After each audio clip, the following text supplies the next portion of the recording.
Hi guys, it's me, Teacher Gon. In our today's video, we will talk about the trapezoid. So we are done discussing the different types of parallelogram and its properties, and right now, we're up to the trapezoids. So if you're new to my channel, don't forget to like and subscribe at i-hit na rin yung bell button for you to be updated sa ating latest uploads. Again, I'm Teacher Gon. Let's do this topic. So basically guys, alam naman natin that quadrilaterals are classified based on the number of opposite parallel sides. So last time, yung parallelogram, it has two pairs of opposite parallel sides. But down here sa ating trapezoid, sabi sa ating definition, a trapezoid is a quadrilateral with one pair of parallel sides. So given this figure, we can say that this is a trapezoid kapag nasatisfy niyo yung mga sasabihin ko later. So basically, punta natin yung definition. A trapezoid is a quadrilateral. Trapezoid is a quadrilateral with one pair of parallel sides. So given this figure, these are your bases. Ito yung sides na to, itong side AB na to is your base. And DC is also a base. So we have two bases. And yung AD natin, or side AD natin is a leg. And this is also your leg. Ang tanong dito, sir, nasan dyan yung one pair of opposite parallel sides? Is it the legs or the bases? In a trapezoid, the parallel opposite sides are the bases. So we can say that this one is a trapezoid if AB is parallel to DC or CD. Again, hindi sila equal in terms of measurement. Simple lang yung mismo tatandaan nyo that this side and this side are parallel to each other. Yan yung tinatawag natin trapezoid. Ganyan lang kasimple yung definition ng trapezoid. So another thing about trapezoid is that hindi sila magka-equal. Hindi equal to, hindi rin to parallel. And punta naman natin yung kanyang yung mga angles sa kanya. We have your angle D. Your angle D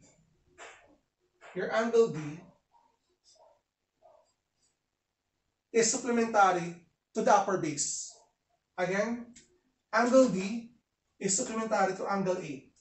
So plus angle A is equivalent to 180. Hindi sila supplementary nitong angle C. Ang kasupplementary ng base sa baba ay yung angle sa ibabaw.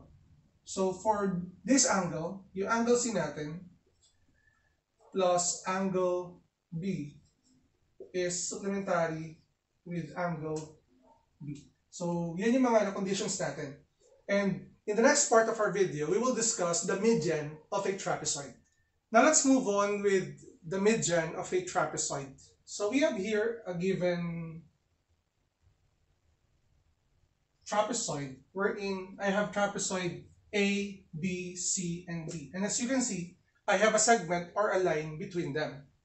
And this segment E to F is considered as the median of a trapezoid if and only if AB is parallel to it, AB is parallel to DC, and if E is the midpoint of AD and F is the midpoint of BC.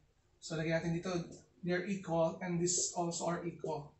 So basically, ano ba yung theorem about the median of a trapezoid? The median of a trapezoid is parallel to the bases.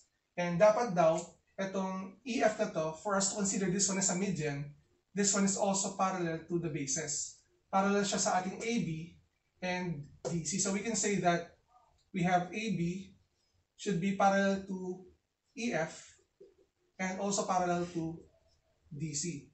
And another thing, the median of a trapezoid is parallel to the bases and half the sum of the lengths of the bases. And another thing na pupunta natin dito is on how to find the measurement of your median. Ang formula natin dito, if this is your median, sabi dito, half the sum of the lengths of the bases. If your median is EF, to find the length of your median, EF, simply add the two bases or the length of the two bases, AB, plus your lower base, which is DC, over 2. Ganyan lang kasimple yung formula natin to find the length of your median. And to apply what you have learned, or to apply this theorem, let's have these examples. In our example, find the length of the median of each trapezoid. In number 1, we have here trapezoid ABCD, wherein EF is your median. And ano bang given natin dito? So for example, this is 9, and this is, let's say, 11. Your AB or upper base is 9, and your DC is equal to 11, and you will find the value of EF.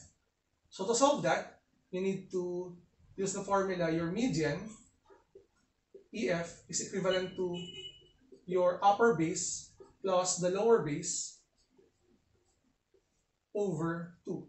And getting the value of AB, which is 9, plus your DC, which is 11, divided by 2, your 9 plus 11 is 20, divided by 2, your median, EF, is simply equal to 10 units. So your EF is equal to 10. Ganun lang kasimple yung problem number 1. And for item number 2, baka malito kayo, again, your median here is KL. So the formula to find the length of your median KL is equal to your upper base, which is GH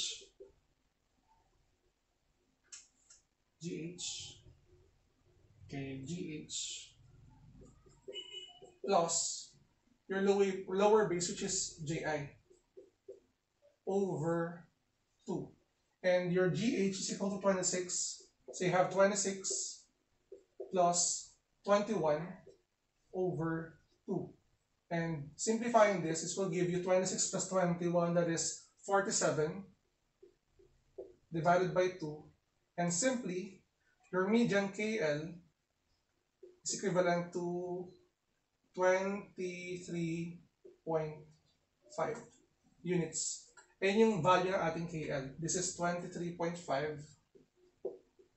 units. So I hope na nakuha niyo yung concept about the median of a trapezoid, wherein makakonsider siyang bilang median if yung length niya is half the sum of the upper base and the lower base. At the same time, dapat parallel yung line na yun sa upper base at sa lower base natin.